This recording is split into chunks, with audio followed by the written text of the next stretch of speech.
Hello YouTube, this is Iriseon, playing Minecraft Beta 166. May contain nuts. And here's my world with Frenden's texture pack on. It's got a very cartoony effect, and it's in the name, Frenden's cartoon and texture pack, something like that. Yeah, you can tell it's got a very divergent biome color. You know what I mean? It's a very wild coloring, like this wheat. It's very vibrant yellow. You can see sort of the 3D effect, the cross-hatching of the 2D pictures. I'm not sure if you call it cross-hatching, but you know, you take the alpha out and lay them down, you know, like Doom. And here we have Eld's texture pack. It's sort of reminiscent of Super Nintendo games. Some game makers in particular, like Pixel Brothers or something, I'm not familiar with. But it's a very cohesive pack, right? It's got, still has the original art, but we have this sort of all, I don't know, it's got a dappled effect to it, a certain noise effect to it, you know, all around the pack. And got some wild ones here. A lot of ones I've played with.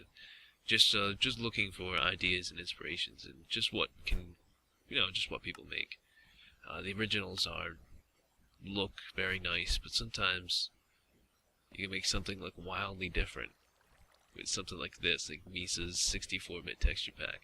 It's still the original art pack, but pumped up to the original resolution of what the, well, as close as they can be. Like, I can barely even make out what each individual piece of wheat is here. It's so fine. Some people say this is blasphemy to have a texture pack of this resolution. Like, anything past the normal 1616 is bad. But, you can see in certain scenarios this might be very nice, you know, and the Minecraft itself can handle the higher resolution of the moving water and the lava, just in its normal code. It can handle it if you patch it. But you could see, like, with this brick and cool looking lava, how you could make something, create something you might want to show off in this texture pack specifically, just for that very purpose. And a lot of these texture packs will, you know, all have different achievement and interface UIs, you know, different items here. These almost look like taken with a camera and put it. I say it just there's a little like white border around each of them, almost like you had a original picture. Alright, so this is nice.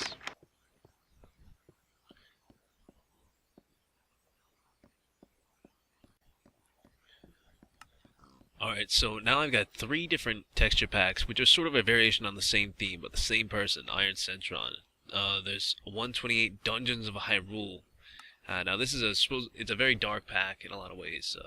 The stone itself is very dark, as you'll see. Right.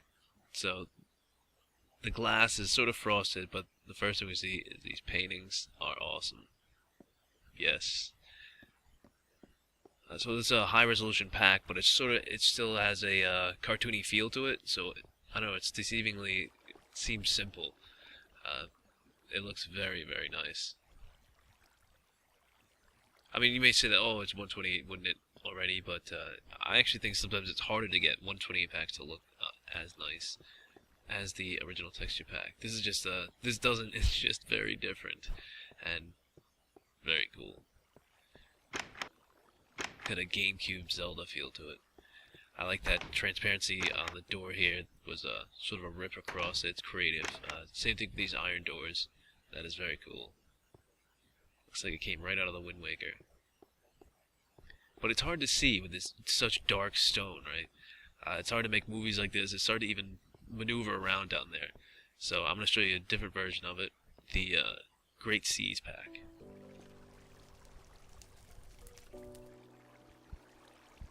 Alright, so this is the lighter coloring for the dungeons for the Great Seas pack, and this is the 128 version, and it looks pretty good. Like I can, excuse me, I can actually maneuver my way around here and be able to see where I'm going.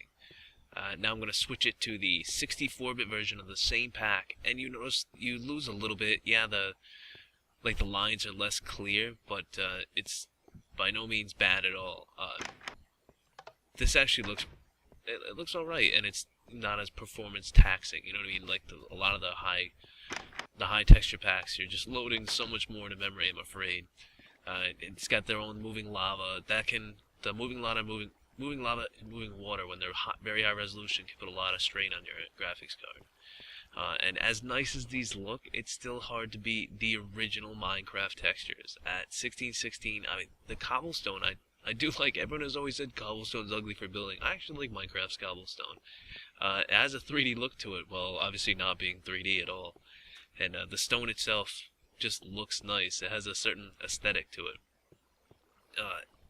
The lava itself, I mean, it's not perfect, but it looks good. You know what I mean? It has that hot glow look to it. Here is a version of Painterly's lava, and it's another one that, you know, it looks pretty good.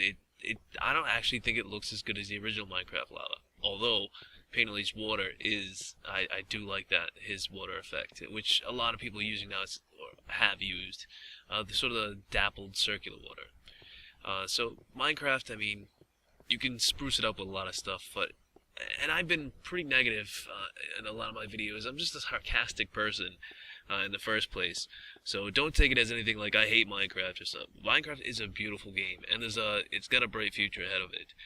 In fact, I just spent a lot of time updating all the minecart tracks, and it was a lot of fun. I can see where Powered Rail is.